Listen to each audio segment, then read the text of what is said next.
This is tutorial 7-5 in GIS tutorial workbook 2. In this exercise, we're going to be calculating the linear directional mean. Now, this tool can be used in one of two ways.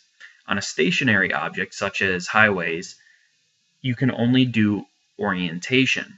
However, if you are doing a non-stationary object, such as tornadoes in this exercise or wildlife, you would get both orientation and direction of movement. Now we're going to start off by opening up the tool. They want you to use the search feature, but we're just going to go into our toolbox. It's in Spatial Statistics Tools, Measuring Geographic Distribution, and it's right here, Linear Directional Mean.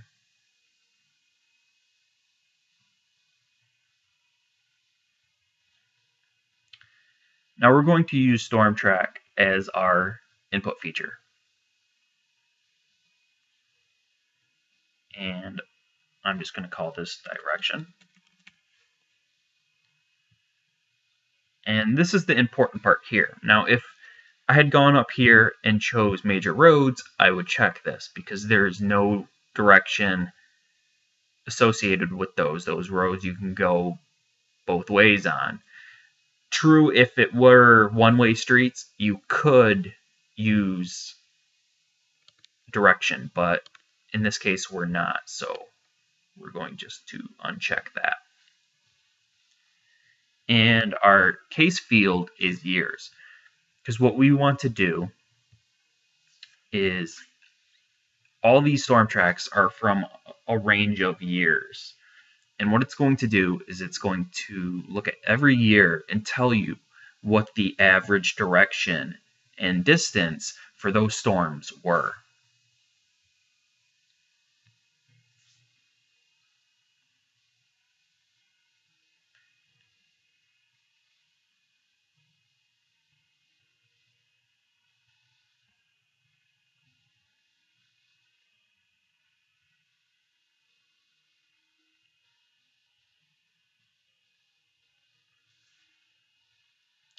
As you can see, we have some arrows added on to our map.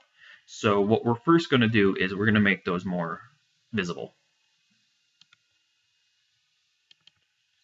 So we're going to we're going to also label them. And the color we're going to use is red because they are tornadoes, so red normally indicates, something bad. I'm going to make them bold too, that way they stick out a little bit better. And for symbology, we're going to want a width of 5 and also have it red. But as you can see, the arrow did not change. To make the arrow change, you have to go to Edit Symbol, Line Properties, and Line Decorations. You just click on Properties, Symbol, red, and we're going to make that 15 because it's kind of small. Okay.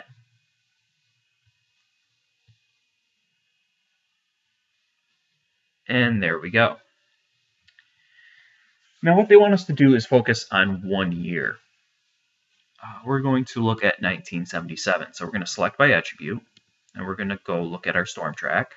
We're going to go down to year equals get unique value 1977. We're going to click OK. Now I'm going to zoom into this area a little bit more. Now here's the 1977 line. What it did was it took the average position of these and placed it here. And it took the average distance of those tornadoes, and that's what created the length. As you can see in 2003, it's much longer. If you did a select by attribute for the year 2003, you would have longer storm tracks. And as you can see, the majority of these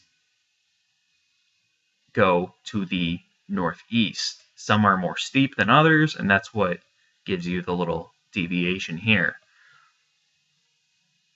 And if you were to go through, you would get the same result for the other ones. It's in 1983, that one's going west, and I believe that one is just a few. So let's look at 1983.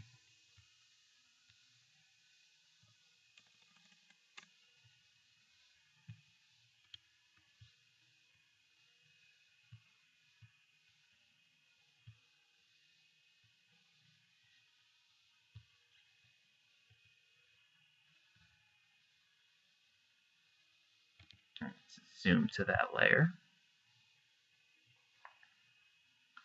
Okay. Now you can see that the average distance is about accurate if you were to average those. And the direction is mainly to the east. Most of these, this one is slanted down to the south, and this one is going northeast, and that's probably what canceled it out and made it seem like it's just going to the east.